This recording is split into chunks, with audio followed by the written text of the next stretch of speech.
Welcome everyone to our forum today on the Global Teaching Insights video study. It is a pleasure to be able to open our forum on behalf of the American Educational Research Association and the OECD in cooperation with the NSF, AERA, ICPSR Hub, Peers Data Hub, that also is a participant in bringing to you an unusual and important opportunity to focus in some detail and to unfold for you this very important international data set and study that offers so many opportunities for the research community, for those who have important research questions to ask about comparative study of teaching and student exchange and learning, and also with a particular focus and interest in mathematics learning and mathematics education. Anna Pons, my co-moderator, is with me today to give some orienting and initial remarks. Our aim in serving as co-moderators is to really facilitate this forum in all of its segments and facilitate it for all of you who are attendees. Anna will speak to a number of aspects of this the study as both a policy analyst at OECD and the project lead for this really enormous opportunity. Some of you might have either seen the post broadcast or viewed live our November 24th event about this project and the study and its potential in a forum that was directed to and sparked a conversation among policy leaders worldwide. And we welcome those policy persons who've joined with us again today. We want to make those connections between the research knowledge base that we have produced in this work, its potential for future use, as well as continue to advance the connections between significant research, policy, and practice. So many of you who have seen the agenda, and we have posted the agenda with biographical sketches in the chat room. There is also a technical report that is being released today, and I think we have the URL to that technical report in the chat room. So our aim is to really have an intensive kind of forum together. You may use, and we urge you to use, Q&A for questions. All of the questions that we bring you into this conversation will come from the Q&A, because with many side conversations in chat, it's often difficult to distill those parts of the community joining in, but there's lots of opportunity. And we say, as questions strike you, as issues that you want to raise come to your minds, please start using the Q&A function, I'll say early on and often. Just a few technical details. We have American Sign Language and 2 interpreters who will be sharing in roughly 20-minute segments, providing ASL.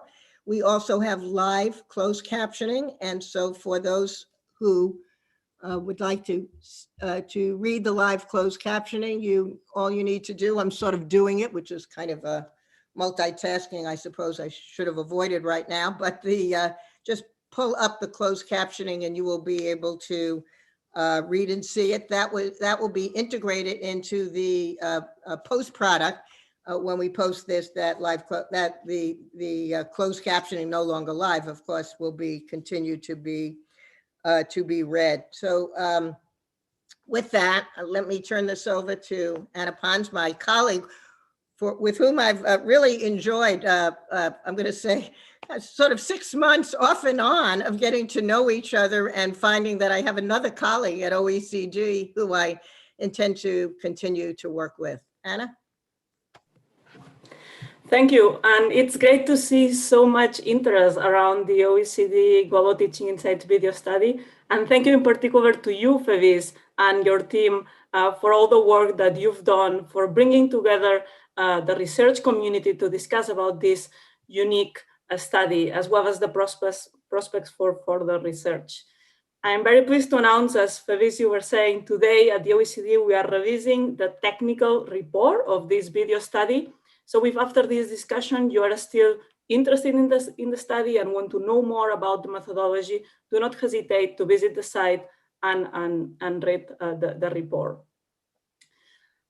With this, I would like to introduce Andreas Schweicher, who is the Director for Education and Skills and a Special Advisor on Education Policy to the Secretary General of the OECD.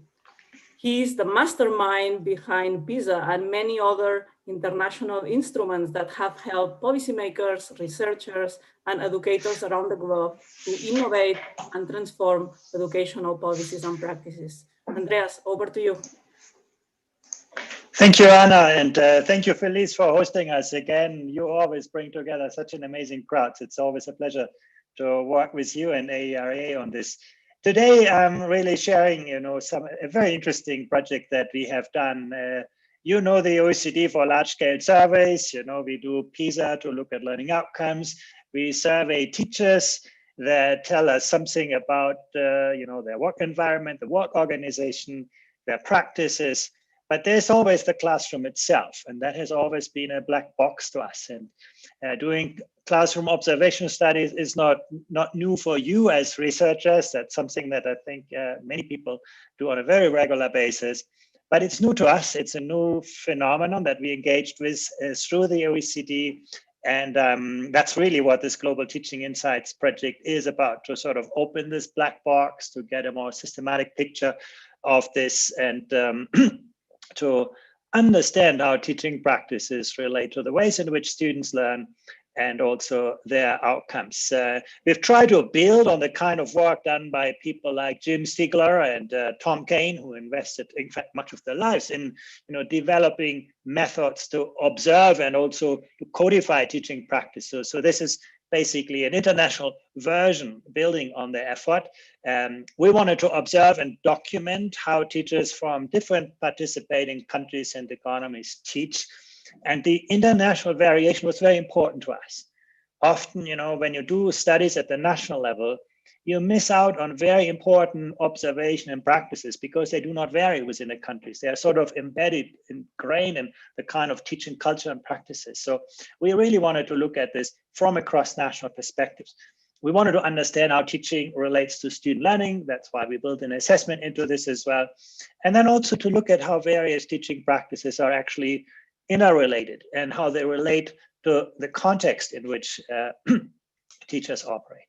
That's really the idea of this project. And we work with 700 teachers and 17,500 students from the education systems that you can see here on the map. We try to sort of capture a broad range of practices. That was also important for us. Now, one of the really big choices that you have to make when embarking on such a project is whether you want to find and highlight practice that is judged to be good or effective in the eyes of some experts, no? Or whether you take a more neutral approach, sample classrooms at random and then let the data speak. And that's actually a really difficult choice to make. The arguments in favor of both sides. And in the end, we choose the latter approach, going kind of for a random sample. Some critics say, that's like looking for a needle in a haystack. It's not a very promising way to identify good practice. At the same time, we felt that we were not able to establish a priori criteria for what good practices would be that we should be looking for. And so that's the choice that we made at the beginning, a kind of randomized approach to teaching practice. And there's another key differences to studies of this kind that were done beforehand. Some people would say, when you observe teaching practice, you go for a kind of latitude, you look at many different kind of subjects being taught and many different kind of contexts. Other people say, well, you better focus on a very narrow range of topics so that you can actually see how the practice, the teaching really varies. And again, there are arguments on both sides of this. And we choose the latter. We choose one single subject, mathematics, and we choose one single topic. That's about, the context of quadratic equations in mathematics, something that's being taught in every school system. Not one of the most exciting topics often, but that's precisely what attracted us. We choose something that, students sort of have to learn, how you can make that interesting, engaging, and build deep conceptual understanding for, what lies behind the quadratic equation. That was really what we wanted to capture. Now, so that was another choice that we made. And here you can just see sort of the differences of the Global Teaching Insights projects from what was done before in the field, or what is done, the kind of pre-post design, looking at the impact of teaching practice on student learning outcomes. That was important to us. In fact, the MET study used something similar. The use of a focal content, focusing on one specific active, the use of multiple measures of teaching. We observed teachers, but we also collected a lot of, artifacts, classroom materials, lesson plans, ideas, interviews with teachers, because we wanted to actually see the kind of teaching that we filmed in the broad context of the intended and implemented practice. And then we rated those practices at the local level. I'm going to talk about this in a little bit more detail, but I know the researchers here are going to talk more about the methodology of the study, and we look very much, also to the views and how we can further develop this. Here you can just see a brief overview. We first surveyed both the sample teachers and the students to better understand their contextual backgrounds, their beliefs, their views. And then we tested students on their mathematical knowledge, and we surveyed them on social outcomes before the instructional units were delivered, to get a sense of what they knew before. And then we filmed teachers twice, in the first half of the module of quadratic equations, and then also again in the second half. And then we collected artifacts from the lessons, lesson plans, presentation, and worksheets. So quite a heavy workload for teachers. And I must say, we are enormously grateful for the amazing collaboration that we had from the 700 teachers that were sampled.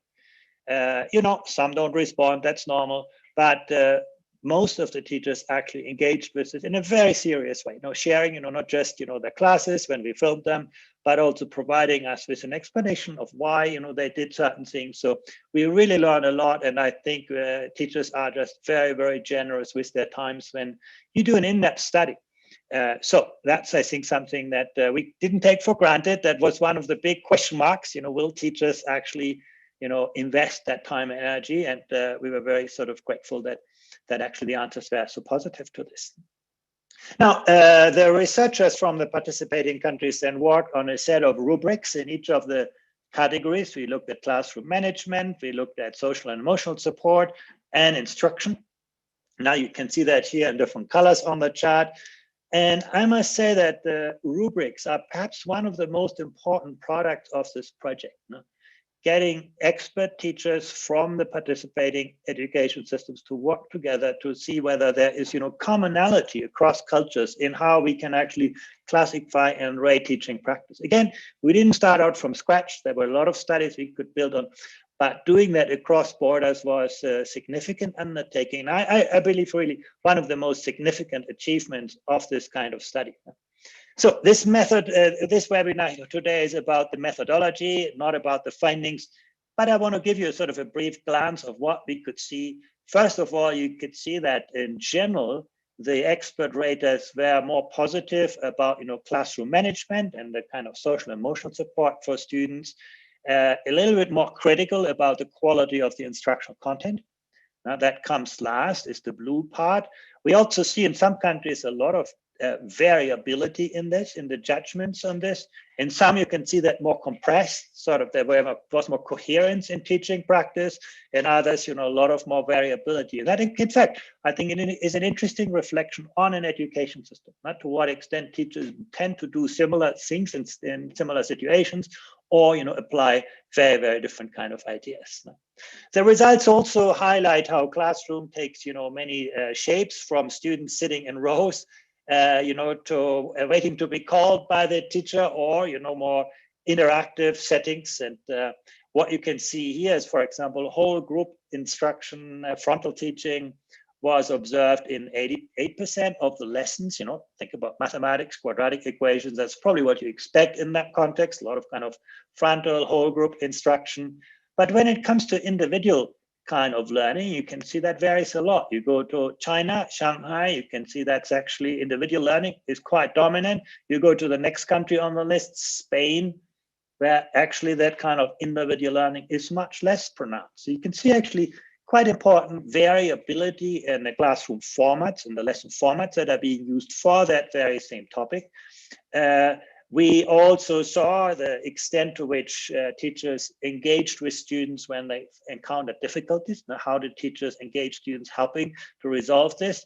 You can see, for example, here, the vast majority of teachers in Germany or Mexico or Chile just moderately supported students to continue showing effort when they had difficulties in resolving the issues. In contrast, the majority of teachers in Madrid or Shanghai or Japan or Colombia often ignored mistakes or just superficially encouraged students to get on with it. So again, interesting kind of patterns that we could observe. Now, one of the most interesting and perhaps disappointing findings is that when we look for, cognitive activation, that's what you hope for to see in a mathematics lesson. We only, or the expert raters could only see moderate signs of this or limited signs of this. It looked a little bit more positive in the case of Japan, but when you look at Chile, for example, that was almost, entirely absent on this. But again, you see a lot of variation between countries, a lot of variation within countries on this as well. And again, that makes these kinds of things so interesting. But, I don't want to spend more time. This is really about getting into the methodology for you. Just sort of a couple of things to add to this. We just don't want to only be a study, of teaching and learning with this Global Teaching Insights project. We also have the ambition to make the methodology, the data, the evidence available to researchers, and also to empower teachers with these kinds of lesson examples. So one of the things that we did is we put whatever we got approval for in the public domain, the kind of classroom experiences, and we carefully curated them. So that's not just a compilation of video material, but you can see all the codings, all the instructional material, quite carefully documented and curated to get a good understanding. There are hints when you watch the videos, you can see sort of what to look for and why. That's always sort of important to provide a good framing for this. And so that's basically an important ambition of the project, not just, to make this a research project, but to give teachers a lot of really good material to access this. The material on the platform is organized into 6 domains of practice. And within those, each video then focuses on a range of different practices so that teachers can see sort of how a similar kind of issue is being addressed quite differently. From promoting student metacognition to providing detailed feedback to students, to encouraging, student struggle, student persistence. And again, these are teaching practices that have all been identified by the international expert teachers who took part in this process, and they are quite common practice. Social emotional support, classroom work, quality of subject matter, and so on. It's an immersive experience. One of the things we also have done is that the videos provide, guidance for watching them, but also allow teachers to annotate them. So when you watch them, you can actually comment on what you see and what others see, and you can see that whole time history of comments here. So it's supposed to become a space where teachers and experts can actually, and researchers can share what moments they found particularly interesting and why. Now, that's basically the idea when this project gets fully populated. We're also running now, some crowdsourcing campaigns. We just completed one on teaching during COVID. How have teachers, continued this work in a kind of distance remote learning environment? Very interesting lessons. We will do another crowdsourcing campaign on teaching for, in the context of climate change. How are teachers approaching, mathematics teachers approaching those kinds of topics and so on. So you're going to see some more of this. Now, a lot of more things ahead. One of the avenues we are also pursuing is to transform our resources into case studies, looking at common challenges in mathematics teaching, and then basically getting teachers to share their experience and practices and video material. Now, I want to leave this to thank you, not just for listening, but also for all the people who have helped make this innovative and pioneering study really a reality. At the beginning, Anna Pons has been, the driver, the leader of this work. It was a team offer, can we do this? And yes, it's actually working out very well. The participation has been absolutely amazing from teachers, but also from researchers in designing this. So my thanks go to everyone who has made this work, but this should just the beginning. It's a kind of evidence base that I hope you as researchers will exploit to its full potential. Thank you very much. Andreas, thank you very much. I think this was a remarkable tour de force. Not only is the study a tour de force, but you're being able to capture the significant elements of this is just a wonderful basis of the continuing segments that we will now pursue. I think I want to emphasize several points. The one that Andreas ended with, this remarkable collaboration between researchers in 8 countries working with their teaching community on a common project. I mean, it is a exemplar of how we need to be thinking about doing that kind of work in the future. And one of the things that you will, I think, learn today is that while there are videos available for research, there are also ways in which those in the research community interested in the video data or the other parts of the data that are so accessible for analysis and use can become part of a larger research community and reach out to investigators who have deep knowledge and I think who are very eager to ensure these continuing conversations, both with this data set and its potential and others. So this segment really is a drill down, as I think as Andreas so well queued us up for learning more about the methodology, about the data, and really setting the stage for the third segment that will also really focus with commentators about use and future use from a variety of perspectives. So this segment is an opportunity to hear from the lead researchers of this international consortium. However they were identified, they are a remarkable trio. If I myself had to identify a diversity of interest, perspective, a common expertise in teaching and learning, and a strong interest in diversity in observational methodologies and how observational methodologies can be used, and also what we can gain from video work. These are just 3 persons who also have worked so effectively together. So a kind of a here for the nature of modeling best kind of collaborative practices and quite open practices about how this project took form, choice points along the way, challenges along the way, and I think you will hear that in the voices of all 3. We will be proceeding in the order of the agenda, non-alphabetical order. Darlene Opfer, who's Vice President of RAND's Education and Labor Research Division and Distinguished Chair in Education Policy, will lead off.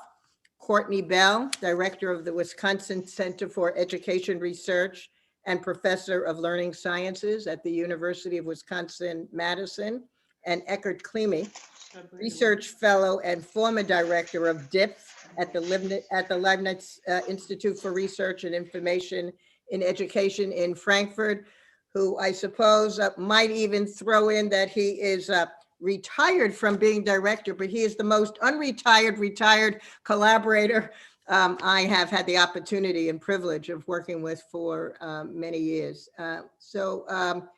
With that, let's, Darlene, might you begin? Yes, thank you, Felice. Good morning, everyone, or good afternoon. As Felice said, I'm Darlene Opfer. I was one of the project leaders on the TALIS video study. The video study was led by an international consortium that included DIPF, ETS, RAND, and Wisconsin Center for Education Research. We were charged as the international consortium with the design and the conduct of the study. So I'm going to give you an overview. Next. I'm going to give you an overview of the study design. Next.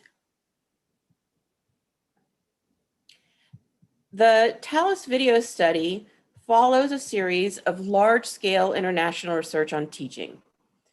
But the TIMS video study in 1995 and 1999 was the first global multi-continental video study on teaching. After TIMS, there was a highly influential global study on mathematics teaching, The Learner's Perspective, out of Melbourne, led by David Clark. The LPS is not listed on this slide because it was qualitative, small scale, and studied select classrooms. But it did bring about valuable information on the difference between Asian and Western teaching. Between the TIMS video and the TALIS video study, there was no large-scale quantitative global video study, but there were regional ones covering several countries in Europe.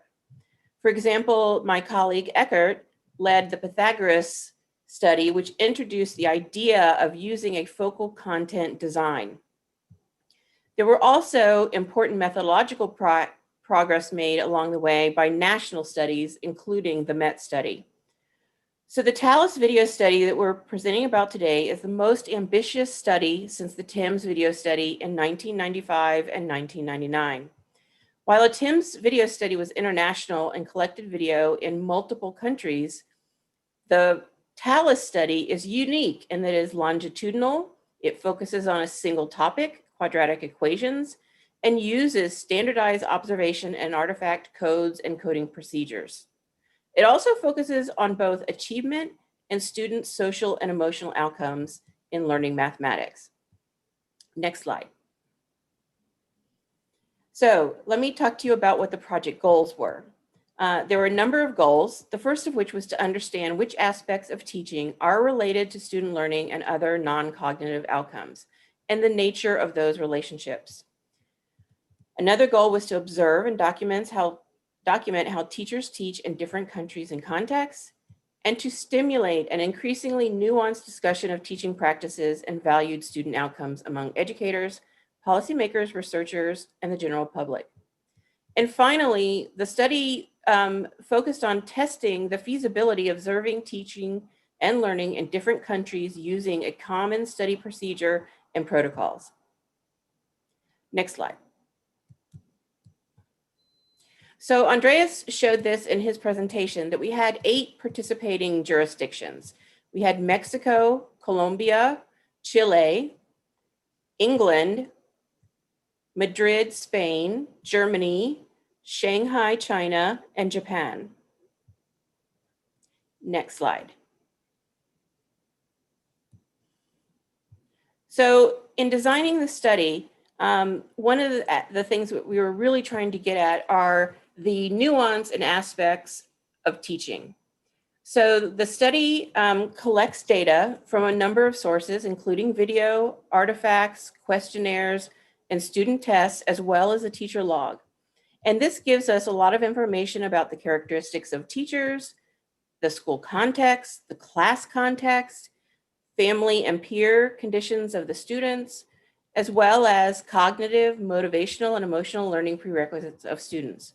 We can look at all these in relationship to a really nuanced look at teaching. Because we had so many instruments that we were using to look at teaching, we were able to understand content coverage, or what's known in the international literature as opportunity to learn, the quality of subject matter, discourse, student cognitive engagement, social and emotional support, classroom management, and responsiveness.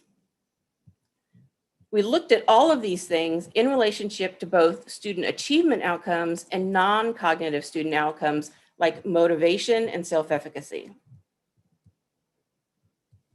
So as I stated earlier, the study has a longitudinal design. We measured student achievement and non-cognitive constructs before and after the focal unit using student questionnaires and tests. We also collected data on student and teacher backgrounds and the family and the school and family context using student and teacher questionnaires. And then we had the multiple measures of teaching. So the observations, the artifacts, and the teacher log. Next slide. So what did we collect? Okay, we collected classroom videos. So we filmed 2 classroom lessons per teacher within the agreed upon topic. There were 85 different teachers per country. So we collected a total of 170 classroom videos per country. We collected instructional artifacts. So we collected lesson plans, student work, student assignments, all coming from the taped lesson and the following day's lesson. And then once the unit of quadratic equations was completed, we collected an assessment if there was an assessment that was given. We also collected teacher and student questionnaires. The questionnaires were in part adapted from TALIS and PISA, and they were administered to students and teachers before and after the focal unit.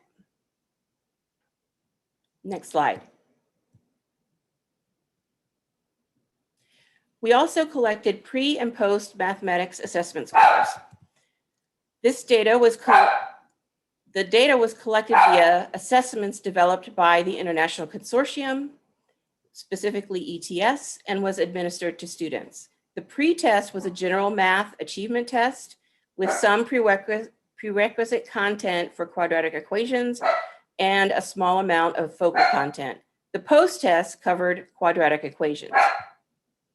We also collected a wide range of demographic information, including school type, number of teachers, number of students, what setting the school was in, as well as things like parent education, language spoken at home, and home possessions. Home possessions was a proxy for family wealth and income in the study. Next slide. So how was the data collected? In all of these large international multi-country studies, the way that they operate is that the International Consortium provides the design, the guidance, the guidelines for the study, but the actual data is carried out in each country. So all of the countries had their own research team, and they all collected data according to our specifications. So they were in charge of recruiting schools and teachers, fielding questionnaires and tests. They video recorded the lessons and collected the artifacts. They rated all the videos and artifacts according to our procedures and our coding guides. And then they input all the data from the tests, the questionnaires, and the video. And then they shipped the data to us. So it's important to know that the videos and artifacts, so the raw data from the study, all resides in the countries. So if you're interested in looking at raw data or working with it, you would have to contact each individual country to be able to do so. Next slide. So when we started this, the study, we had a sampling plan. As Andreas mentioned, we wanted to get a random sample of schools, 85 schools, and then we wanted to randomly sample one teacher who taught the focal content and then one class for that teacher.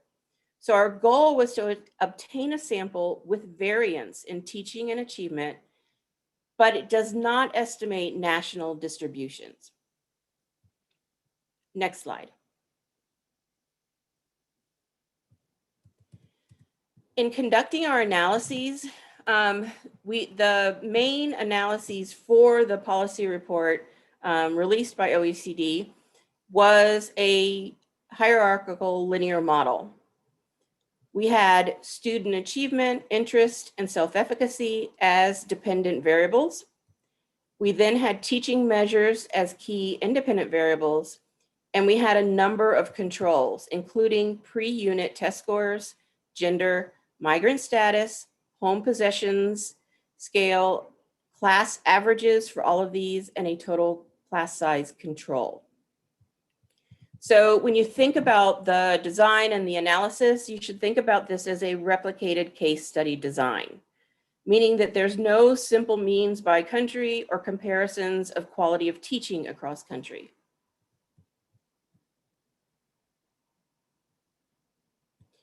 Next slide.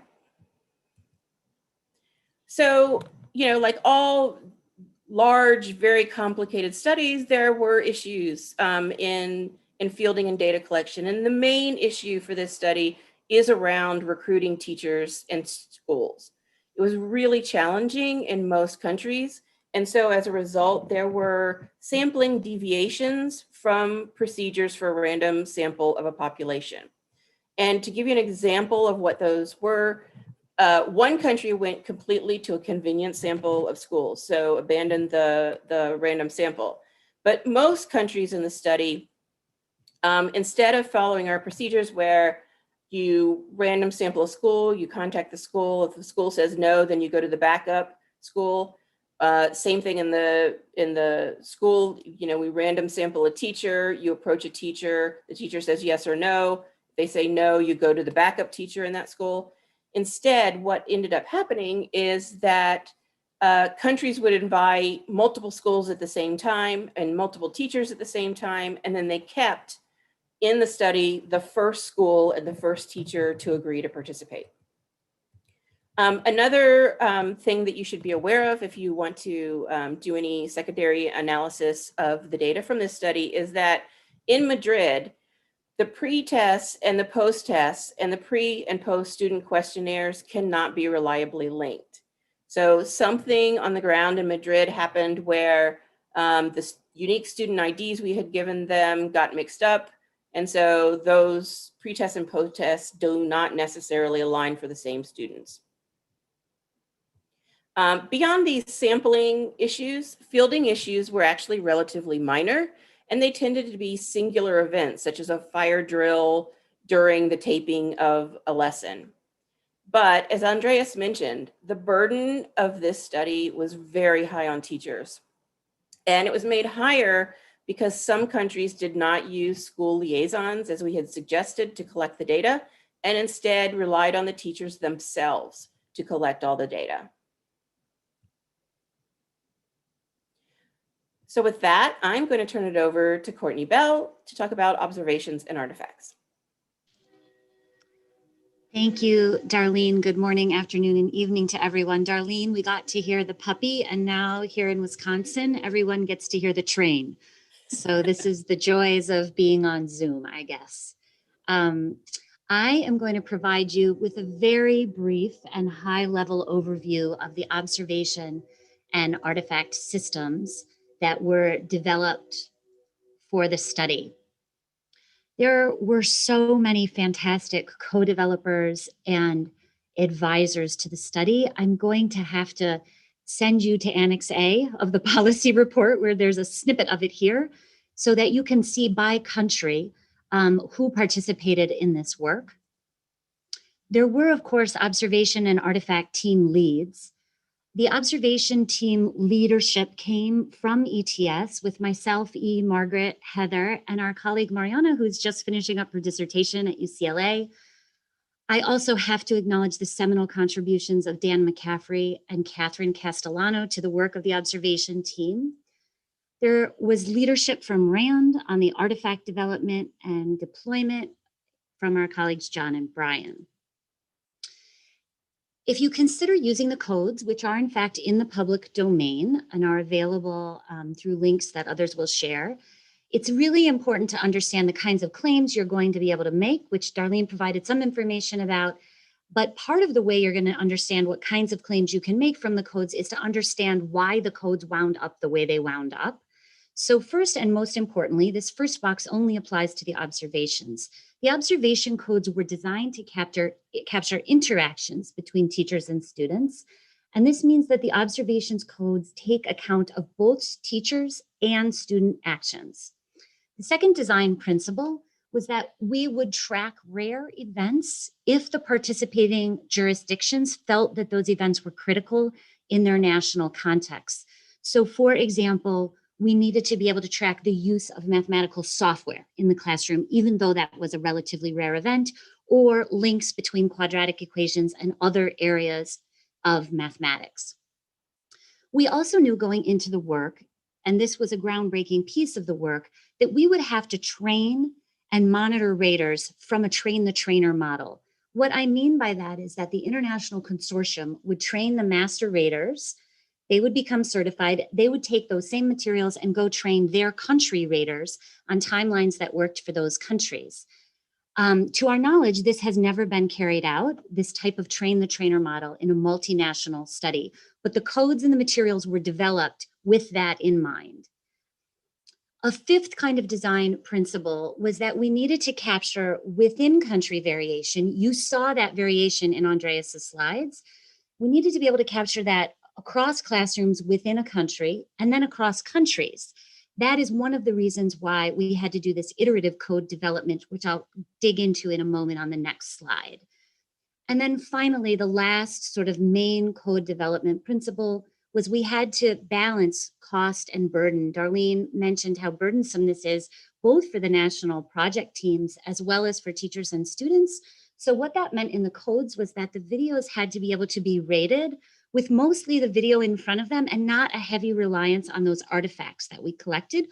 Raters were allowed and encouraged to view them if they needed them, but mostly we needed codes to function just looking at the video itself.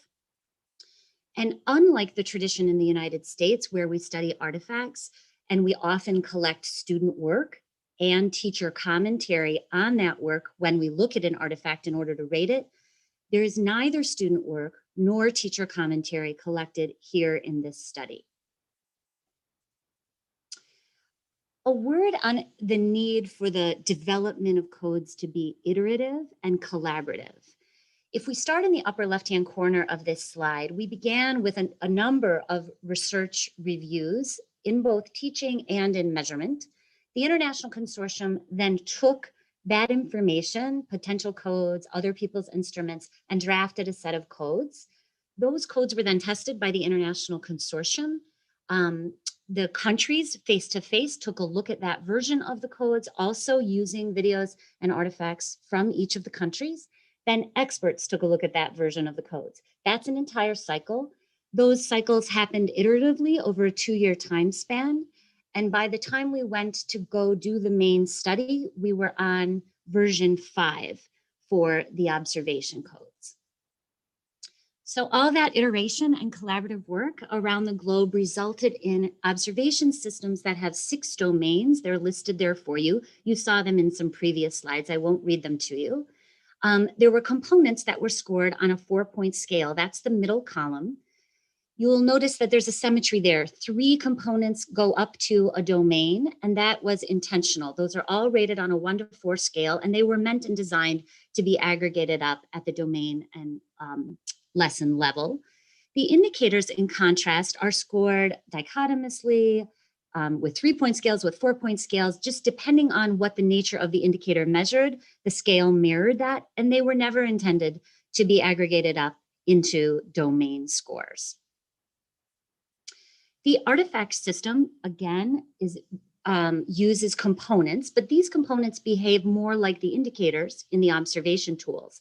So they're defined on generally 3-point scales with one exception. Accuracy is rated on a 2-point scale, and they are not intended to be aggregated up into the domain. So they are treated in the technical report and in the policy report at the level of component. So that's an important difference. This slide briefly describes the training and rating design over time that was used in the study. So the International Consortium trained those country master raters using all 8 countries worth of video and artifacts. Everything was subtitled in English. Those same training and certification materials, which I'll say more about the certification in a moment, were used by the country master raters when they went to go train their country raters. And then moving into the time window when country raters were rating the videos and the artifacts from their countries, those were all done in the country's home language. So when you disperse this all around the globe as a researcher, you can imagine this is unnerving, and there needs to be quality control mechanisms in place. The activities we put in place are certification, calibration, and validation activities. I will briefly describe them. There's more detail in the technical report. So certification is what it sounds like. After the training occurs, each rater or master rater has to take a test. Essentially, they have to pass that test. All the details about it are listed there for you in the technical manual. The calibration occurs out in the countries, and this is sort of like a low stakes quiz that gives raters feedback about how accurately they're using the codes. So the master raters would decide, well, first the window was set in a country, in a given country, say England, and then regularly the master raters administered these calibration activities, which were short activities. They would then convene the group and give the group feedback about the accuracy that the raters had used in that little quiz. Again, that was done with all different countries, videos and artifacts with English subtitles. And then the last activity was validation. So when you were a rater in a country, let's stick with England as a case in point. If I'm an English rater, I have a set of videos, let's say, that I'm going to be rating, and a validation video would be inserted into my queue. I wouldn't know that that video had already been master scored by the consortium. And so this allowed us to watch the ways in which raters over time were trained, calibrated, and working in the real study around the issue of accuracy. A very critical aspect of this kind of rating work is that raters continue to use the scale as it is intended to be used. So now England is not a great example because that's in English, but when the validation videos occurred and the artifacts occurred, it perhaps goes without saying that there were no subtitles in English. That would have been a little red flag that they were being given an assessment. So just the jurisdiction languages were used in the validation videos and artifacts. Now, this slide is way too detailed for reading and discussing now, but I included here to remind you that the technical report has a great deal of information regarding all three of those quality control activities that are designed to help raters score accurately. There are also parallel tables and text that help you understand rater agreement and then overall reliability for the various instruments in use. As a little preview to the technical report, the very short version of the quality of the rating is that raters generally maintained a consistent level of accuracy across these activities, and they also maintained consistent levels of reliability that meet or exceed what we tend to see in the literature around single country studies. So really a tremendous amount of work was done by these raters and these master raters. We all, as researchers who are then now able to use the codes that were created, owe them a deep debt of gratitude for their care and their effort. This was hard work and they did a fantastic job. So I will turn it over now to Eckhard, who will tell you about the survey instruments. Thank you very much, Courtney. And I will now walk you through some background information on the survey instruments. Next, please. As Darlene already explained, the questionnaires cover the teaching domains in addition to information given by the observations and the artifacts, but questionnaires are also important for covering a lot of other constructs, starting from school, classroom, and family context, down to the so-called non-cognitive outcomes. Next, please. The teams who developed the student and teacher questionnaires and the tests were guided and led by DIPF and ETS, and they were supported by experts from all around the countries, plus the national project managers. And this was, as already my colleagues were explaining, was an enormous and very interesting, very successful international collaboration. Next, please. In designing the questionnaires, we drew on experience from other large-scale studies, especially TALIS and PISA. For example, from TALIS, measures of teacher self-efficacy and teacher education were taken up. From PISA, measures of student background, but also the dependent measures in our study, that student motivation and self-efficacy beliefs were taken up. And most important, there already had been a number of scales on teaching quality, namely disciplinary climate, teacher support, and cognitive activation, that had been implemented in TALIS as early as 2008 and PISA as early as 2012 by researchers who had been involved in international research on teaching, including the TIMSS video study, and who brought these scales to PISA and TALIS.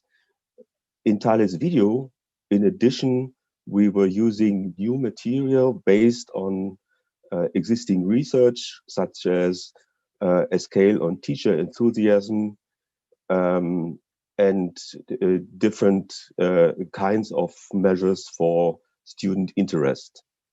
Next, please. One of the innovative components of the study design is the teacher log, where teachers were asked to document every single lesson they taught within the unit on quadratic equation. And here they covered both the quantity of instruction, namely the duration of the lesson, and the content, starting from handling expressions through different methods of solving quadratic equations, up to the use of quadratic functions or applications in teaching this topic. Next, please. This slide provides an overview of all the constructs that were covered in the questionnaires. And as you can see here, the questionnaires for students and teachers covered individual background and dispositions for both groups, also student, class, and study context. And this includes the quantity of instruction that I was talking about, because this is based on the teacher log. But most important, both questionnaires cover different aspects of teaching practices and teaching quality. And in fact, the questionnaires were constructed to cover all 6 domains that are already included in the observation, in order to complement and add to the information we see in the observations. And I would like to focus on one specific domain, namely the social emotional domain, in more detail. Next, please. This is from the technical report that shows reliabilities of all scales. And here you see the reliability information from no less than 5 scales that were used to measure social emotional support. And this is a good example for how this study design is based on solid theories. In this case, we have been taking up a measure that has been very popular in PISA, but also in TALIS, namely the scale teacher support for learning. But we also made sure to cover all aspects of teaching quality, especially all aspects of social emotional support that is part of the theory of self-determination, a highly important theory within motivational psychology. And these aspects are support for competence, support for autonomy, and social embeddedness. So we are covering different kinds of teacher support, plus student-student relationships and teacher-student relationships. As this example shows, reliabilities were quite well for all the student questionnaires, but we did have some problems with teacher questionnaires. There are scales that don't work that nicely, because we didn't have enough sample size in the pilot to fully pilot and check the measurement quality of the teacher questionnaires. But for example, when we want to look at social emotional support, we can still use teacher questionnaires on support for competence and teacher-student relationships in order to cover this aspect. What is also important is that each of these scales has been implemented 4 times in our design. For example, for teacher support for learning, we have 1 instantiation in the student pre-questionnaire, 1 in the student post-questionnaire, 1 in the teacher pre-questionnaire, and 1 in the teacher post-questionnaire.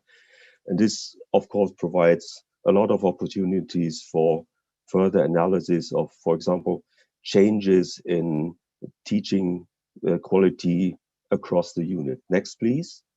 We also document in the technical report information on measurement invariants, and as researchers most often find in international studies, we have metric but not scalar invariants for most of our measures, including the measure of student motivation, or more specifically, students' personal interest in mathematics. And this has an important consequence. Next, please. When secondary analysis will draw on the data from the study, one might think of, for example, comparing the level of student motivation across countries. But next, please, this is not feasible. I do not recommend that kind of use because the scale on student motivation is not scalar invariant, so means cannot compare across countries. But next, what can be compared is actually the relationship between motivation and achievement, and other kinds of relationships can be compared. Next, please. Especially, we can compute, estimate, and compare across countries the relation between teaching and motivation. In fact, this has been done for the policy report already. And as you can see in the policy report, for the Thales video study, in most countries, there is some relationship between teaching as judged by the trained raters and change in motivation between pre and post questionnaires. But the interesting finding is that the specific aspects of teaching that are relevant for motivational growth differ between countries. For example, in Shanghai, the code for instruction does have a positive effect on motivational change, whereas in Germany, it has a negative effect on motivational change. And most prominent in determining motivational development is, of course, the score for social emotional support. So far for the questionnaire and survey design, and we are now looking forward to some questions. Thank you.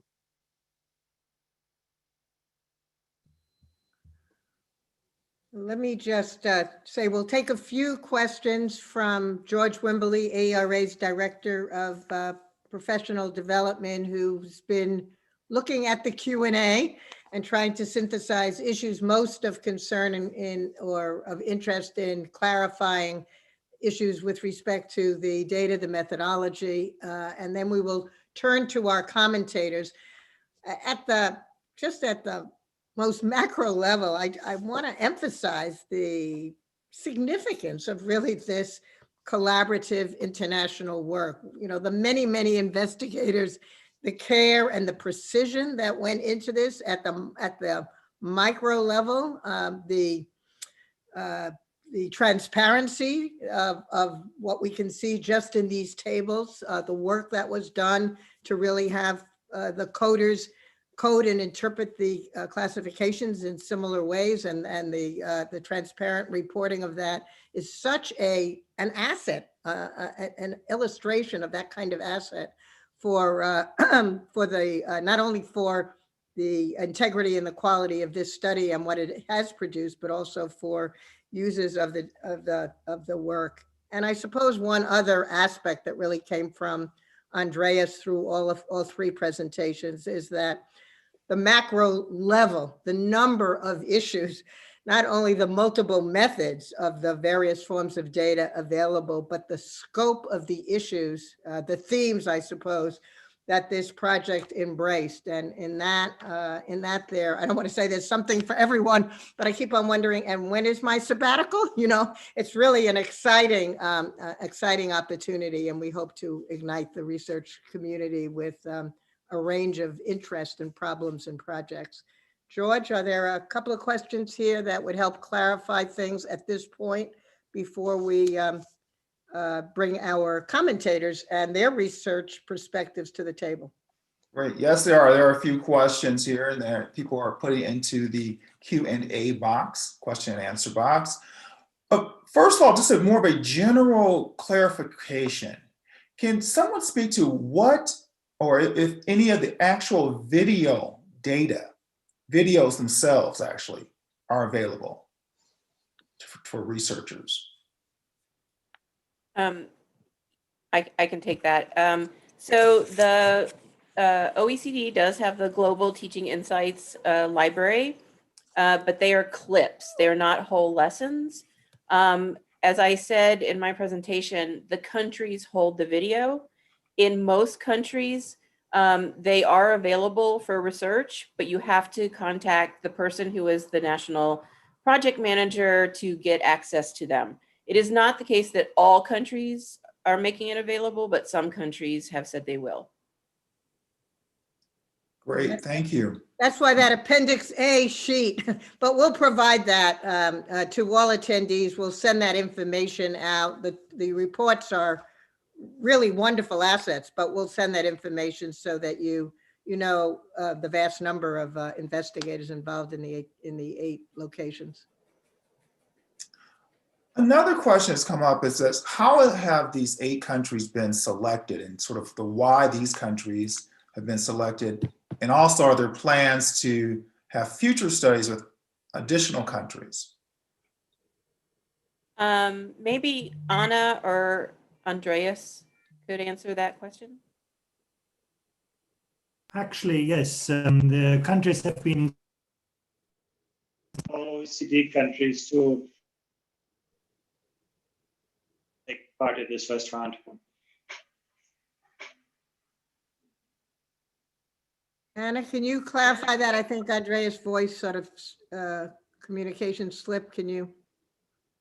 Yes, I think that what Andreas was saying is that the way we work at the OECD is that countries can express interest to join a study.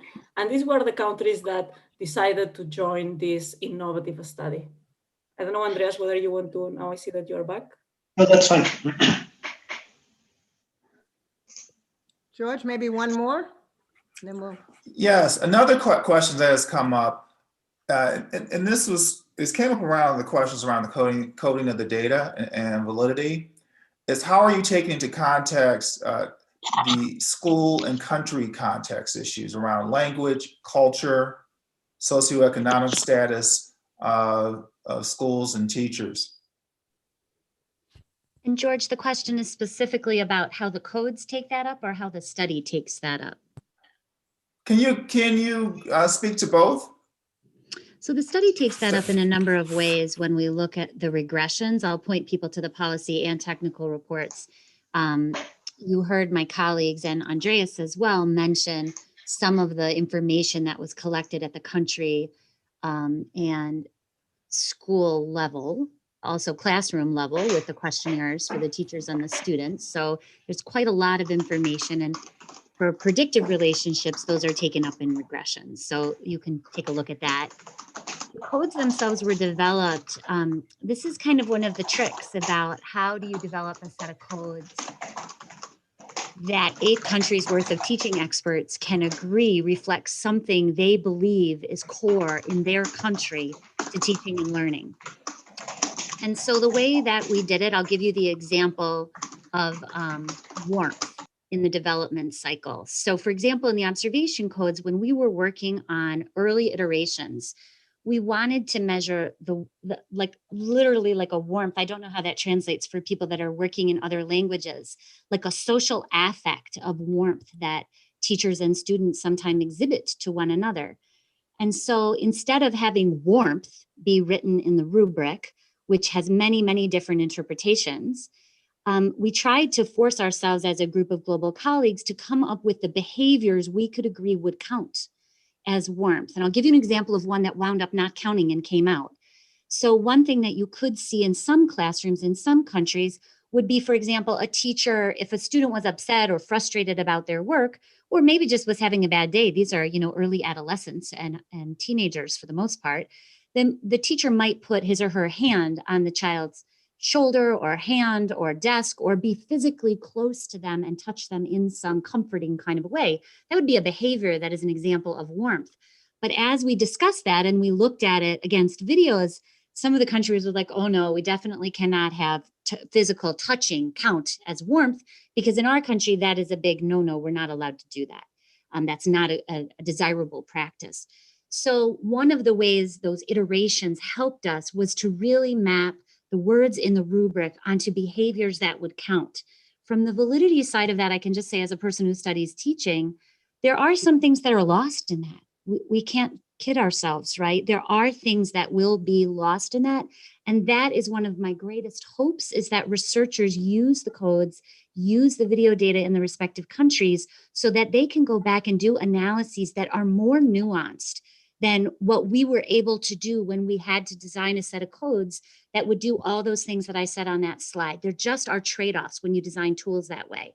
And the deep nuance, I think some researchers really study very deeply, is lost in some of that. It just is lost. And we don't have to feel badly about that, but we have to recognize that's a critical thing we need to understand, in addition to the critical things this study was able to understand.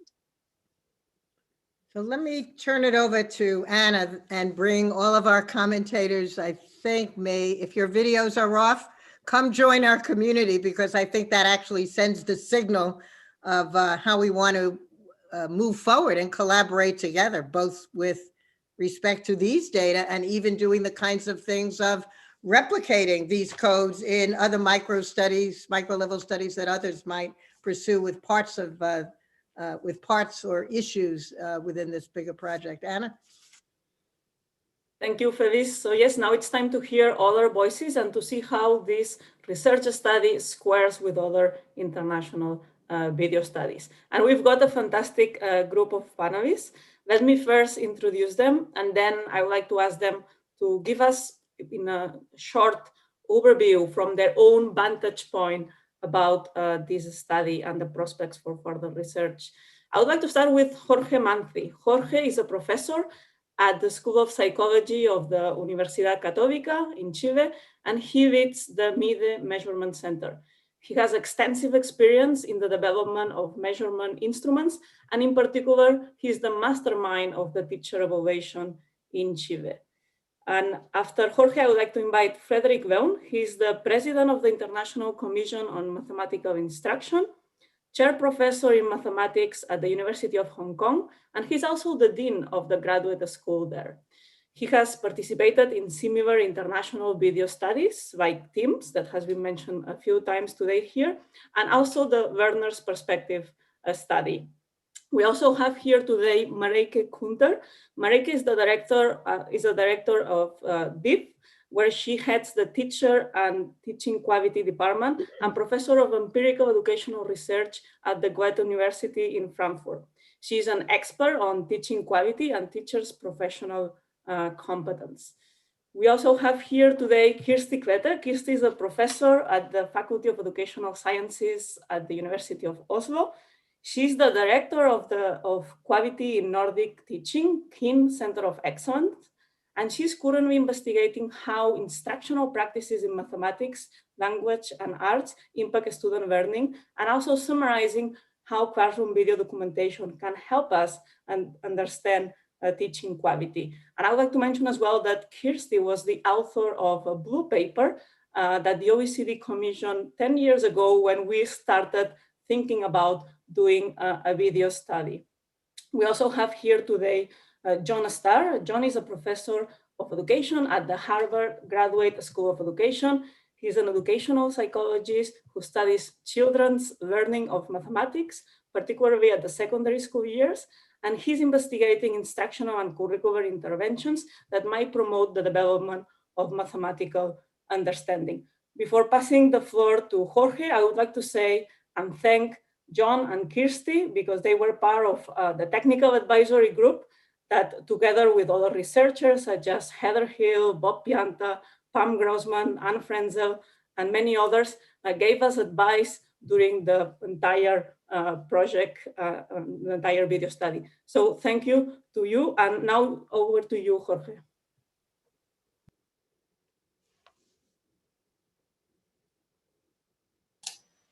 Okay, well, thank you so much for the invitation, for being part of this panel, and for the opportunity to discuss this very, very important initiative that I really hope that it will motivate many people to do research based on this very rich data set that has been collected. It's an unusual experience in the international scope.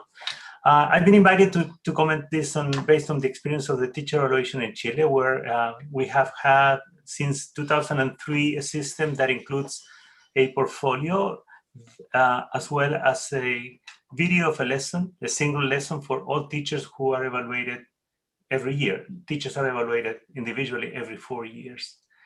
Our evaluation is based on a teaching framework that is closely related to the Danielson's framework, which is the basis for all our scoring dimensions and rubrics.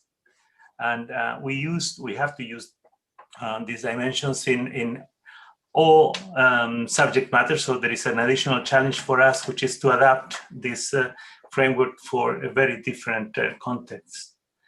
And in dealing with videos, we have faced very similar challenges to the ones that this particular study has faced. I mean, scorer selection and training, monitoring of scorer agreement and consistency, and we also have to provide to communicate the results in a way that is understandable and promotes professional development, which is the main intention of our teaching evaluation scheme.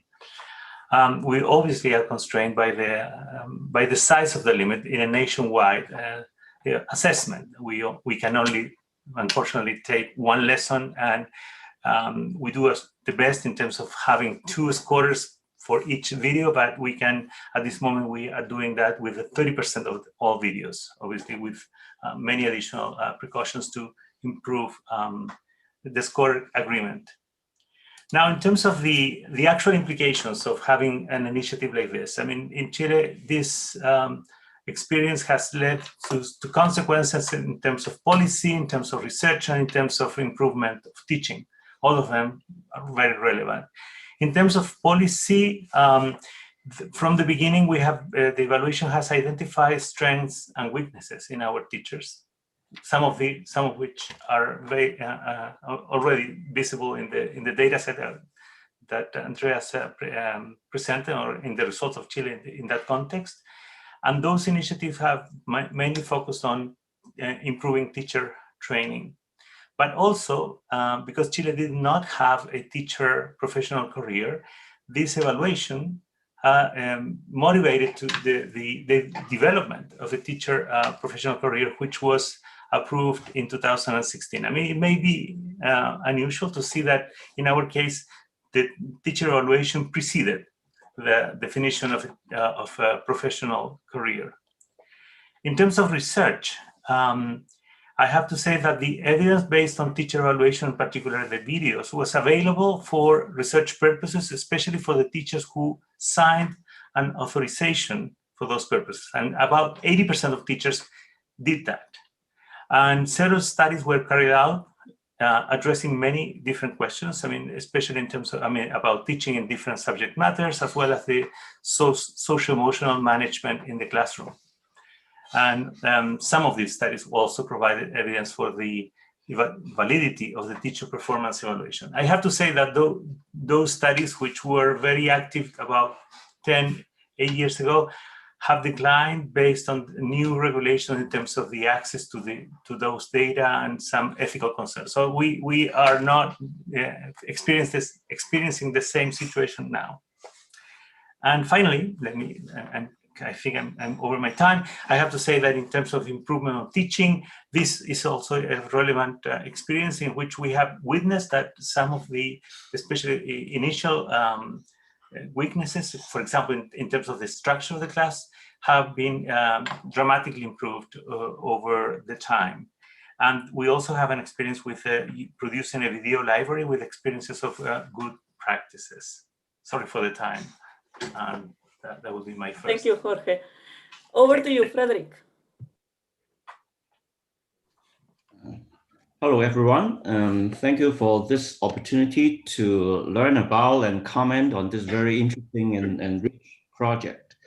I was asked to specifically comment on the issue of what are the important questions about teaching that need to be addressed or understood in a study like this. Now, I think obviously, as Andres mentioned, the goal of the study is to find out what are the measures of teaching or what are the characteristics of teaching that are related to student outcome, right? So in a word, it's a simple, what are good teaching? But I think in an international studies like this, I think what is more interesting is what good teaching is universal and what good teaching is country or culture specific, right? That is, just take this 8 country as an example. What are the variables, what are the measures that correlate with student achievement common to the 8 countries? And what are those variables that only work in some country? And more importantly, why does it work in some country better than others? Right? So here, of course, what I think is more important is what does that teaching practice mean in a particular culture? Now, when the colleagues introduced the design of the study, so we basically look at teaching or characteristic of classroom teaching as the independent variable, seeing how much it can explain student outcome, right? The dependent variable. But to me, teaching itself, characteristic of teaching itself is interesting enough a dependent variable. That is, we can ask what are the independent variable, cultural values, for example, that explain the different teaching in different countries. And to me, that's an extremely important and interesting question, because different cultures, they value things differently. And I think those working on this study may have already gathered what is treasured in one culture may not be treasured in another. And I think Courtney mentioned about this issue of warmth, for example. So warmth, well, may be taken differently, in different countries. For example, touching is not acceptable in some culture. But more importantly, even the very concept of warmth may have different importance. In some cultures, they may think, oh, warmth is a very important thing to achieve. But in some other culture, why care about warmth? We're talking about learning mathematics, So I think it is very important when we look at this wealth of data to understand the cultural difference. Let me quote one example, which I had from the TIMS 1999 video study. So I was involved in this study, and we, in contrast to this OECD study, we had the base in UCLA, and then we went to UCLA twice every year and then discuss. So in one of these meetings, the whole group, we are from 7 different countries, we are watching some videos. So there was a video from Czech Republic, where at the beginning of the lesson, the teacher will ask 1 or 2 students to come out in front of the class and then work on some math problem on the board. And then afterward, the teacher would comment on the student's work and even give a grade to the student. Now, to the Czech, this is a very common thing. They do it every day. But I can still remember the American colleagues, they were shocked, You know, how can you evaluate a student in front of the whole class, even giving the student a grade? You know, so I would imagine, okay, we can do our coding, we have a rubric, you know, we can code, you know, what happened in the beginning of the class, and even relate that to achievement, to outcome. But actually, the same behavior, right? Student working on the board and teaching commenting may mean very different thing in different culture. And I think to capitalize on a rich project such as this, we have to attend to this different meaning given to the same phenomenon of teaching in the classroom. I think this is as interesting, if not more interesting, than trying to explain student outcome with teacher characteristics. I'll stop Thank you, here. Frederick, for raising this important point. I'm going to turn to Mareike, but I'm also going to be acting more as a moderator, enforcing the 3 minutes. So once you're over to the 3 minutes, I'm going to show you this bird. That's the only thing I have on me. Mareike?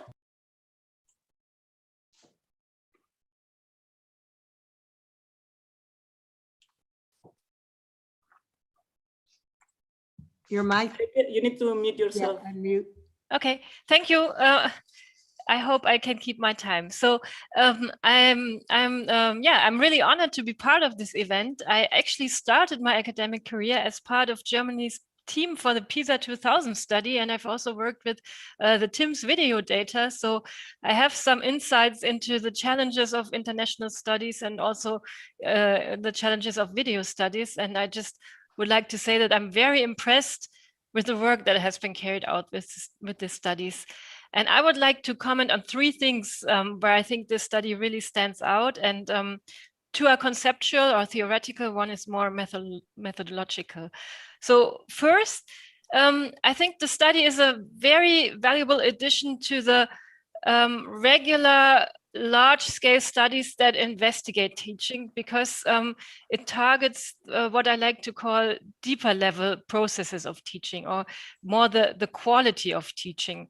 Typically, large-scale studies often investigate more quantity indicators, like which methods are used, how often, how many media were used, how many students are in classes, what are teachers' formal education, and so on. And I think from the beginning, the Global Teaching Insights studies was aimed at more looking at the quality of the processes in the classroom. And I think we know from research that these are the most important factors that explain differences between student learning in different classes, between different teachers. And I think it was a very, you can see in this study how fruitful it can be if you look into these more deeper level aspects of teaching. And the second, and here I think I take a bit different approach than Frederick Lang, who we've just heard.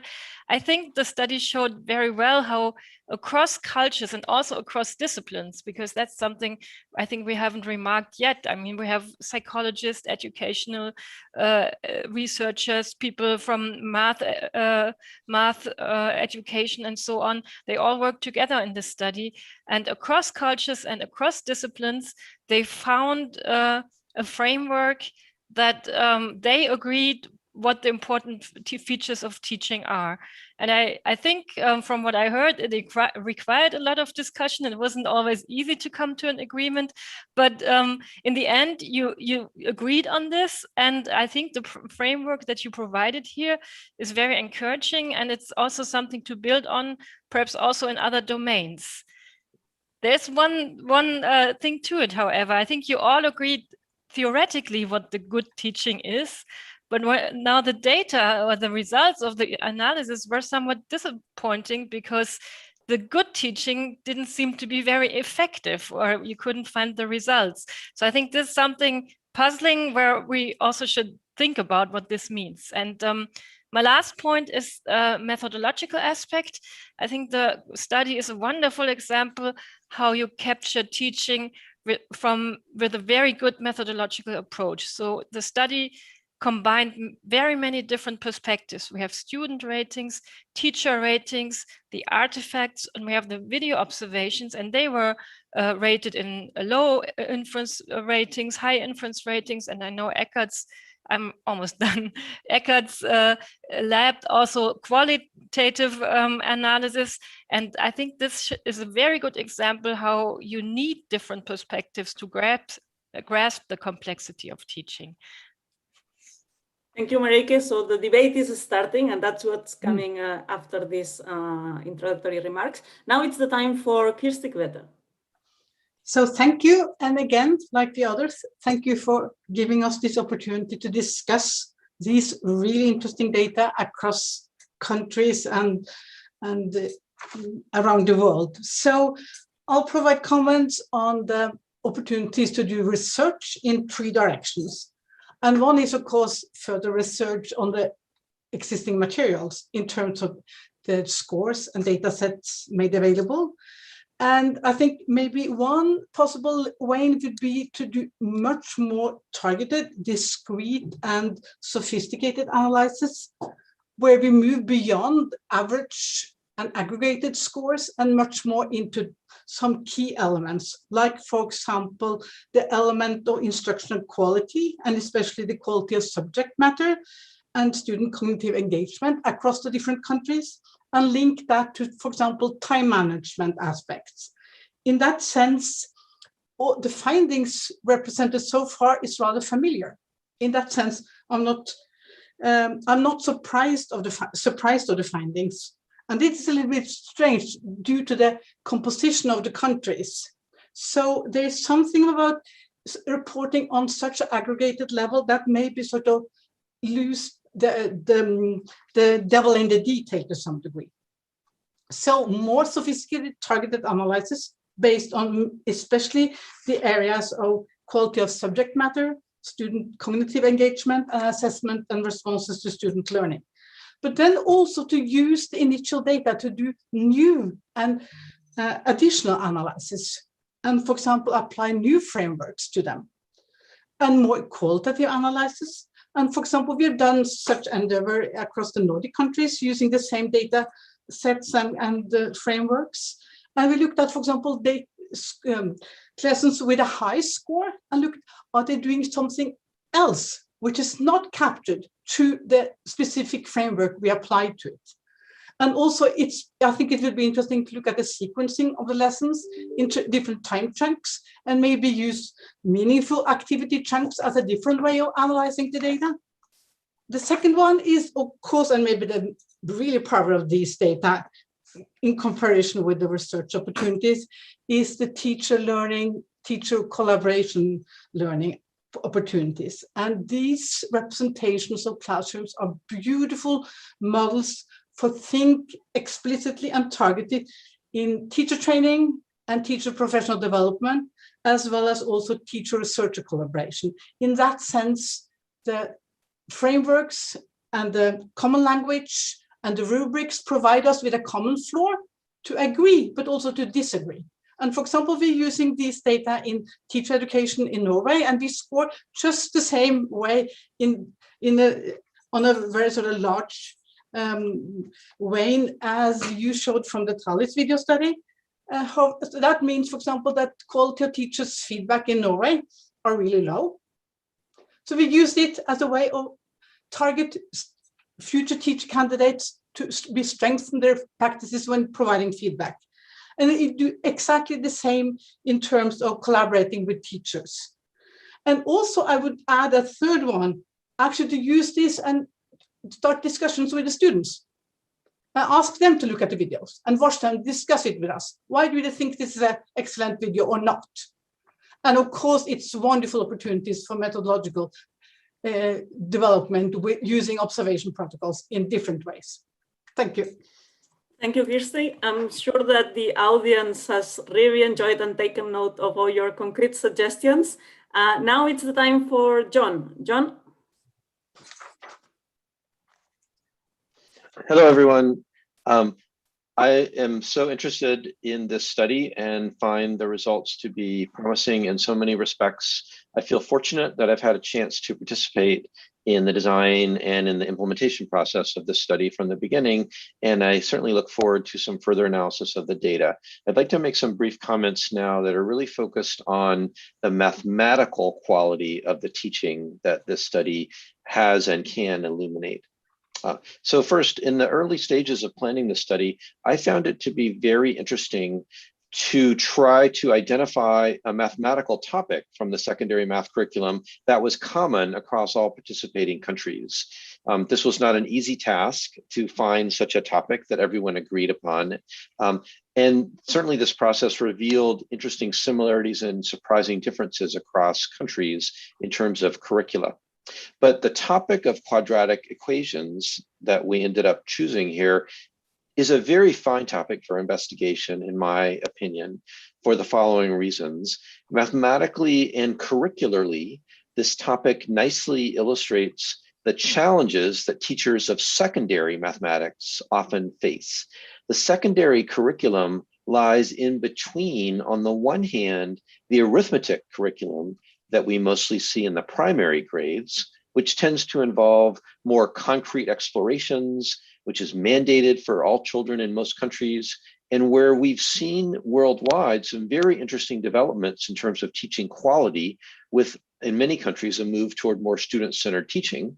And I also note that the teaching quality rubric used in this study, as well as many others in our field, tend to be designed with this primary school teaching focus in mind.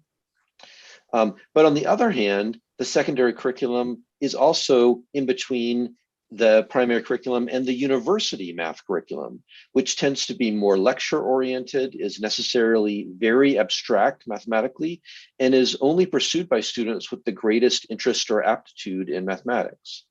Secondary teachers lie right in the middle of these extremes, where they have a need to explore abstract and symbolic concepts such as quadratics, but also to try to leverage some of the teaching methods that are more commonly seen in the primary grades, while also preparing students to learn from more lecture-oriented teaching methods that they may see later in their university studies. So as we as researchers begin to interpret the existing results from this study, particularly those about teaching quality, and as we dive more deeply into this data, I hope we can keep in mind this perspective and the unique role that secondary math teaching plays in students' mathematical development. For example, does secondary math teaching across the world look more like primary school teaching, and should it? Or does it look more like university teaching, and why? I hope that many others will join me in using this very rich data set to think about these types of questions. Thank you. Thank you, John, not the least because you're the only one who has to stick to the 3 minutes and also raise questions for the debate. So Feliz, should we move now to the debate? Yeah, I suppose so. We should maybe start with, I don't know if it's a debatable question, but I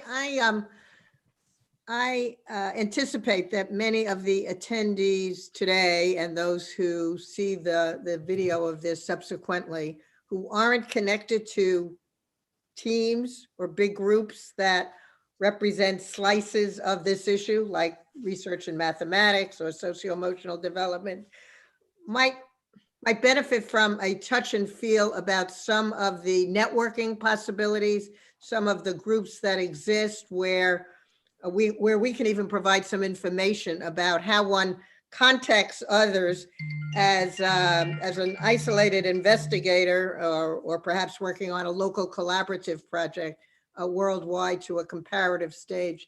Anyone might pick that up. I think a number of you are involved in those kinds of networks, and I think some sense of that would not be definitive, but give a sense of the possibilities. I see, Christy, you are kind of shaking your head. Do you want to speak to that? Yeah, I'm happy to join for that. So, for example, so we are using the same design, a little bit similar to the Thales videos across all 5 Nordic countries. And we asked, for example, all the countries to nominate 2 videos every twice a year, something about a typical situation and a very hard situation to code. And then we use these videos for sort of coding workshops.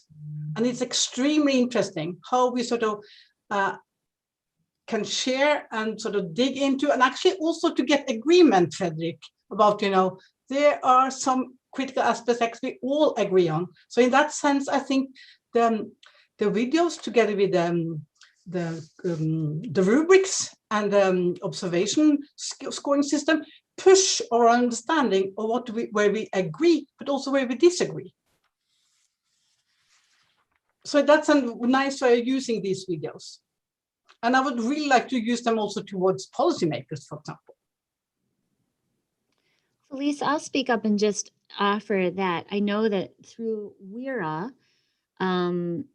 there are some networks that collaboratively around the globe study various kinds of topics. And so Eckhart, Darlene, myself, others at ETS and at our respective institutions are very interested and will be applying for such a thing. So if people would like to get in touch with the International Consortium on any of the instrumentation or any questions, please do reach out. We would like to create essentially like a list of people that we could treat as a part of a larger community that's interested in the studying of teaching and learning, in particular using these multiple methods and vantage points on classrooms. So please do reach out. Our emails are available all over the place, so you can find us that way.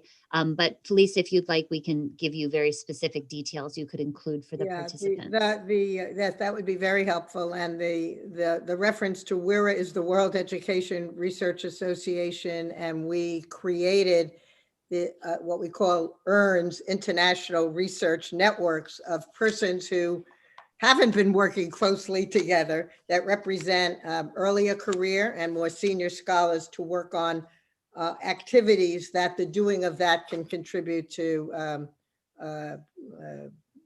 knowledge on a more global scale. So I am delighted to hear the interest of potentially creating an ERN, and not to give a plug for either WERA that I'm dearly engaged in, or to the American Educational Research Association, but I hope in the forthcoming annual meeting that we can pick up on some of these themes, perhaps in a working roundtable, and start modeling some of those networking possibilities for, you know, future multi-users. So I'm glad you mentioned that. I suppose at this level of debate,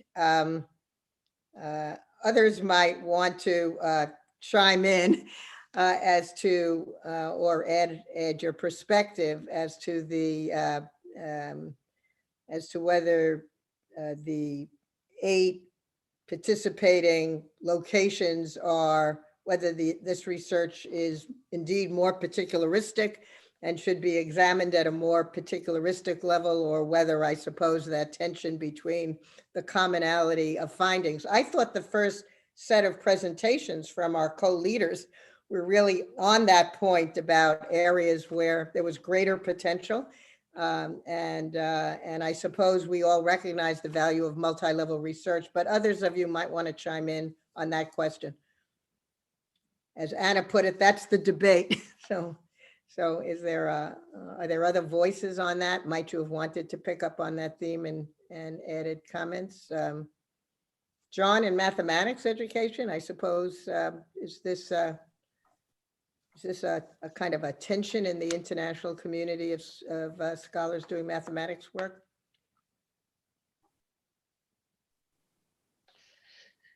Yeah, I guess so. I think we still have a lot of work to do to continue the conversation about the similarities and differences across our different ideas about what good instruction looks like at different levels in mathematics. And I think this study's focus on secondary is a really nice opportunity to do so. A lot of the other work has really centered on more elementary or middle school teaching, and we haven't had as much in secondary. So this is just a nice addition to that conversation that will really advance things. Maybe I can, yes. It's relevant or not, I can share some of the things that we're doing at the University of Hong Kong, especially our science education people. We've been using classroom video a lot for professional development, you know, but we use local videos, there's videos in Hong Kong, And I think that's good enough. If we want to talk about, how to teach that topic better. So what's the point of having this international data set? I think it helps you to reflect on, how can things be done otherwise, which you cannot do just with your own videos. Now, it may not directly lead to, classroom practice, because they will think, oh, why should I care about what's happening in Chile, for example? It's so far away. But looking at how the same topic, quadratic equation, is taught so differently, causes to think, oh, actually, this world is a very rich world. It may not directly inform their teaching, but I think this is a good kind of experience for the teachers. So I can see this kind of international study can help a teacher to see things more globally, instead of just focusing on their, very narrow job of teaching the next lesson better. Eckert, did I see your hand up?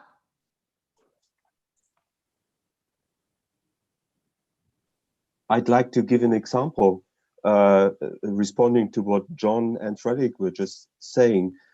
The example is that we were surprised quite a lot to see how different even the topic of quadratic equations is taught between in all these countries. Like in my country, in Germany, it's self-evident to every mathematics teacher that you cannot segregate quadratic equations from quadratic functions. You always have to use diagrams and graphical representations. Whereas in Japan and Shanghai especially, there's no connection when teaching quadratic equations to any graphical representation.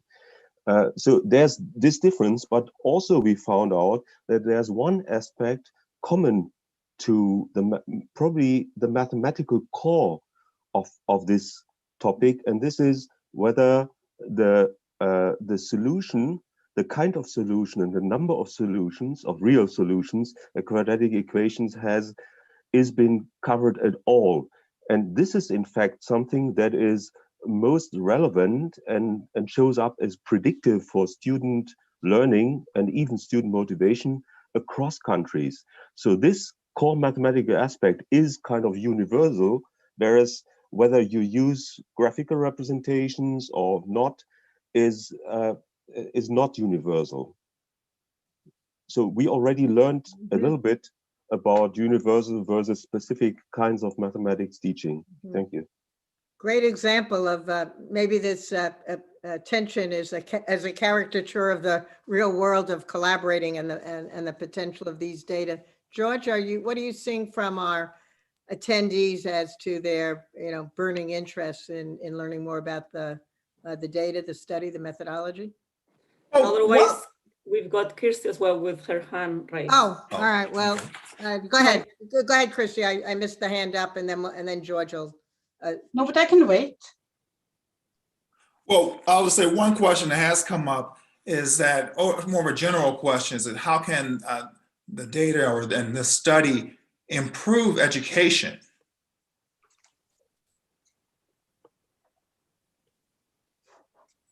Open, as we say, open mic. We'd like to field that first. Maybe I can. I think this is a tacky question because, as I said earlier, there was a theoretical agreement on what good teaching is. And so this was measured, and we didn't see the direct positive effects on this in the data. So the question I think here now is the theoretical model not correct, or is there something in the data where we didn't see the effect?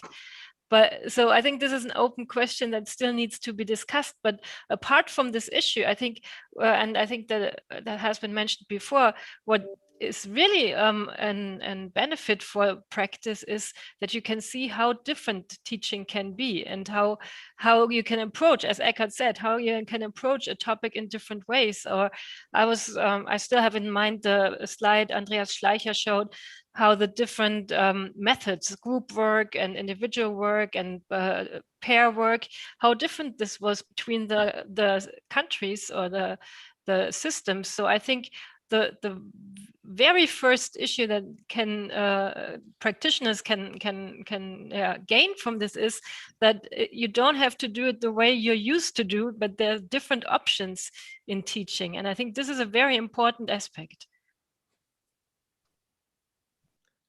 I saw if I could just chime in with one question that Tony Pauls, our Director of Communications, who's looking at the chat, raised, and that is the issue of how a researcher can access the raw data. I assume that means embedded in that restricted data files and in terms of other than the public use. I don't think that question was limited just to the video data, which was spoken to at one level. So if one of you, Courtney, can you speak to that? Or I can take this one, because actually in the link that we have been sharing in the chat for the technical report, in that same page, you can freely download all the data sets for this study. So I would suggest that I would invite them to go to that page, and they can directly right now download the data set and start playing with it. And what about some linkages, or are the linkages there across data sets? As someone who hasn't dabbled yet, I'm seeing the yes, okay. So that really speaks to how well prepared these data are for external users who haven't had the opportunity. The issue of the video data, I think, was underscored in a number of the presentations, that different of the 8 sites have different protocols, some not at this point, some maybe not at this point yet. I think the availability and protocols for making data available through restricted access forms are part of a worldwide evidence-based data activity. And so what may be true now can change for a number of the participating sites, and some have availability protocols, and therefore you need to contact the investigators involved in providing in leading those teams, and we're going to provide that information. A very important continuing conversation among all of us is safe and secure data access for in particularly for projects like this that are multi-level and longitudinal in emphasis. George? Okay, another question that has come up is, how is it these classroom observational methods could be used in other content areas beyond mathematics? The codes were designed, both the artifact and the observation codes were designed in the context of mathematics in this way. We were always looking at mathematics videos, secondary mathematics videos, and most often quadratic equation or quadratic function videos. So from that perspective, the codes are math specific. But from the perspective, if you take a very 2,000-foot view on the codes, we were not pulling out aspects of mathematical teaching and learning and the relationship between, like, for example, from the cognitive science literature about what we know helps students learn or develop. We weren't pulling out things that were only true in mathematics. So for example, in mathematics, there's some work that's been done about how representations are linked to one another and why that provides certain opportunities to learn about the mathematics for children. But if you pause on the math thinking for a moment and think about the literature in the research literature on how we teach children to understand text, we encourage students in the US at least to make connections between texts, between text and self, et cetera, et cetera. So many of the ideas that are in the observation codes and the artifact codes, if you are able to step back from them and ask the question, how would this apply in science? Do we have a parallel thing here in science? It may be the case that the words of the codes would need to change somewhat to be applicable, but the underlying structure of teaching and learning, I think, is embedded in those codes. It is ultimately an empirical question. To what degree will the codes travel to a new topic in mathematics and to a new topic, or new subject matter? That's ultimately an empirical question. But from a development perspective, we were very cautious not to be measuring very much that was very, very super tightly only math. Could I just add on, Felice? Yes, please do. I was going to call on you because I knew you also had. No, wanted but to- just this conversation, Yes, because okay. for the person who made the question, this is a huge discussion, you know, in observation design. So, for example, should we use a targeted subject-specific observation system, or should we use a generic one? And so far, as Courtney pointed to, this is an empirical question, but there aren't that very strong evidence that actually subject-specific systems are to be preferred. So again, you know, we could use a generic model and then apply it to the different subject areas and look across them. So I really would like to urge people to test this out. That's right. What a wonderful opportunity, just a line of research that can contribute methodologically as well as substantively. Can I add my question? Yes, yes. The That's what, yeah. PIs, because, you know, of course, these are really rich data sets, but the way you have reported them so far, I was more struck with the similarities than the differences. And that is actually in contrast to the huge variation of countries. Have you discussed this? Or how do you understand this? All right, we see smiles. So Courtney, you want to take that first? Oh gosh, no, I shouldn't take this one first. Have we discussed it? How about endlessly, Kirsty? Like, in so many ways. And Marika, I would love to, at some point we do need to take apart the comment of like, we don't see the relationship of good teaching to learning, but that's like a very important set of analyses that are very complex. So at any rate, there is so much interesting stuff here, Kirsty. We were struck by the similarities as well. The chart that Andreas showed you at the beginning, where essentially classroom management is the highest, social emotional support is in the middle from the videos, and instruction is the lowest. This maps very tightly to the US literature as well, even though the US did not participate in the main part of the study, though they did help with the development. So on the one hand, I think someone said like they were surprised, but they weren't surprised. What's most interesting is, from my perspective, is when you start to go into those classrooms that are out in those tails in each of those countries. And the story is quite fascinating. And that's where I would encourage people to get in touch with the countries that have the videos themselves. The scores are what are available. Artifact scores and video scores are available in the download that Anna was talking about. Everything from the questionnaires and the test, et cetera, all that stuff is available. The only bits of raw data that are not available right now, and I'll say a word about that, are the video data from each country, because that was captured in each country and the countries own it essentially, and the artifact data. So we are working on trying to see if the countries can work through some of the very challenging permissioning issues and data access issues in a single archive. We're working with a number of colleagues around the globe to see if we can make that possible. Again, get in touch with us if you would like to be a part of that. We very much would like to make these videos available to everyone, but there are a very thorny set of issues associated with confidentiality and data and who's allowed to use it. It is, but so Kirsty, I'll just say it was surprising and also not surprising. If anyone is a parent on this, let's set aside for a second our researcher hats. If you're a parent, it maybe wouldn't surprise you very much if you watched these videos yourself. You would be struck, I think, in many classrooms about how not cognitively demanding the work is, and how, frankly, very nicely the students behave to one another and to the teacher, and the teacher to the students. There are so many exceptions to that, but they're just in truth, and this is definitely true in US secondary classrooms, says the mother of two 14-year-olds, there is a lot of space for us to improve the ways in which we connect to what students know and how we move them forward cognitively. And I think that may be something that's like a capital T truth from the study. And I will say this is not yet understood in the policy report. There's a lot to be said here for curriculum, a lot to be said for curriculum. And the Opportunity to Learn chapter in the policy report, we did not expect to be as important as it was. It's absolutely critical to understanding what's happening in these countries and why they vary on those international assessments.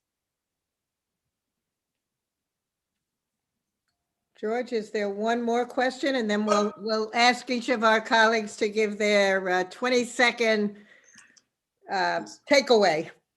Great. This is another question regarding, so many researchers are on this webinar, and a lot of questions that have come through the chat and Q&A. But one thing is sort of a common theme is, what are some of the opportunities for capacity building and professional and training around these data? So now that for people who want to now get into these data and use them.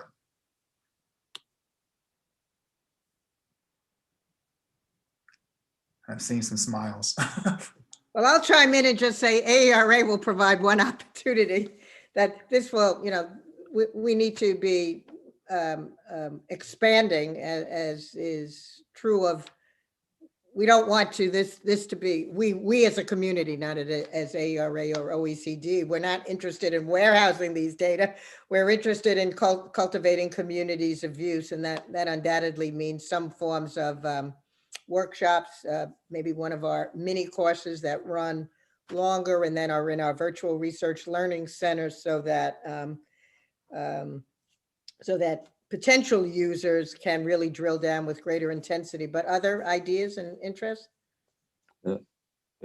So maybe a starting point might be the forthcoming AERA Congress, where there's a symposium on the TALIS video study with secondary analyses. And I think this will provide interesting examples of deeper analyses and opportunities for professional exchange.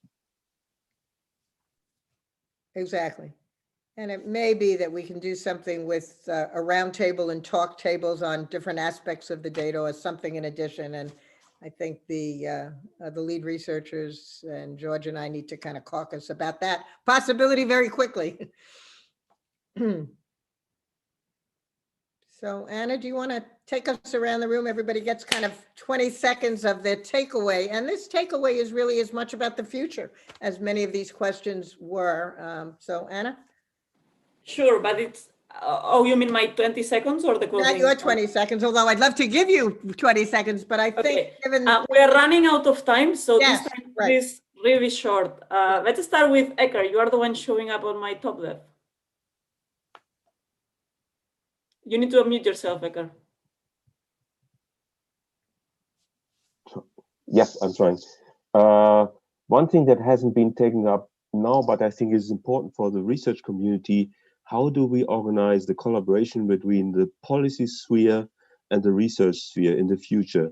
This study has been possible only by combining research efforts, especially from the consortium, with policy and political initiatives by the OECD. But we as researchers have to think how we can go on with doing our basic research in the future. Thank you. Courtney, you are the one next on my gallery. I would love for us to think more about how we can use multi-methods to interrogate the existing data we have, number one. And number two, how we can help the next generation of researchers learn to study teaching. Darwin, you are just next to Courtney. Yeah, I mean, I just want to reiterate the points that Courtney was making, that it really was stunning that in even high-performing countries like Japan and Shanghai, we did not see a lot of cognitive demand, and that what really did make the difference was the content, the curriculum, as Courtney had said. Kirsty, you're going next. Two things. One is to use these videos as tools for cultivating teachers and teacher candidates as a way of learning to notice. It's a wonderful tool. Second, I would like to pay more attention and more systematic attention to aspects linked to the cognitive demand in the classrooms. especially.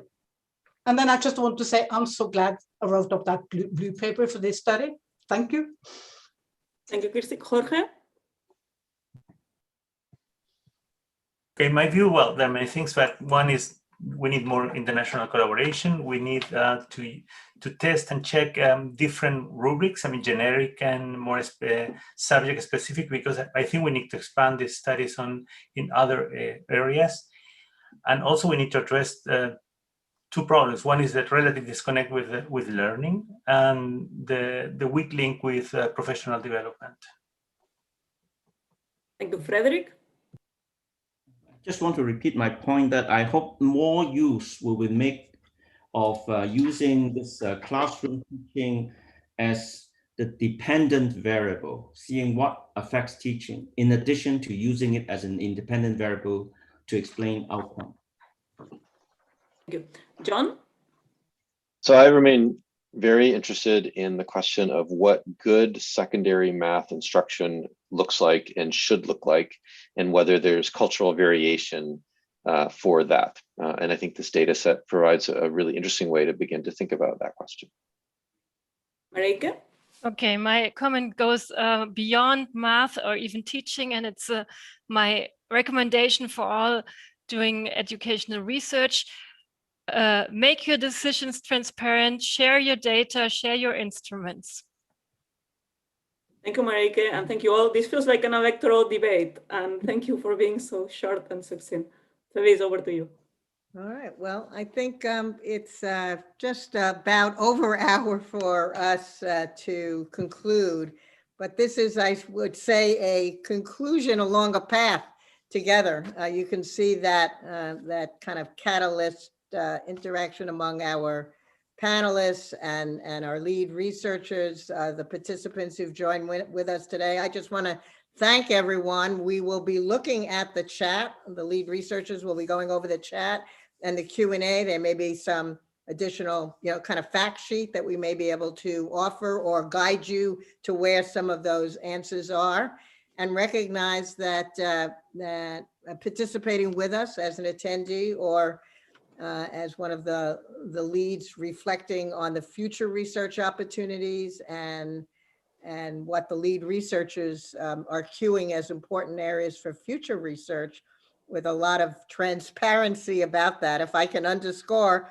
what Marike said, whatever you're doing and however you're doing it, do it in a way that what you've done is accessible, that you think through how data and instruments can be shared and used by others, because we all build this knowledge collaboratively and together. So I want to just thank everyone, including our tech support, our ASL and closed captioning, and in particular, Anna, who really could have been contributing as a researcher for co-moderating this with me today. Anna? I do want to close thanking the international consortium, the national teams, the technical advisory board members, and all those that were involved in this study. Because, I don't know whether it's clear from these presentations and discussions today, but this has been a huge effort over a period of 10 years. There has been many decisions to be made. And really, it's and I'm so grateful for you, Feliz, for providing this opportunity as well, that other researchers know about it and can make further use of it. So I do want to conclude with a big thank you and a big applause to all those that were involved in the study and that made it possible, because it's easy to replicate a study. It's very hard to come up with a new design and a new one. So congratulations to all of you. And thank you. And thank you everyone for attending and the interest. Thank you. Bye-bye.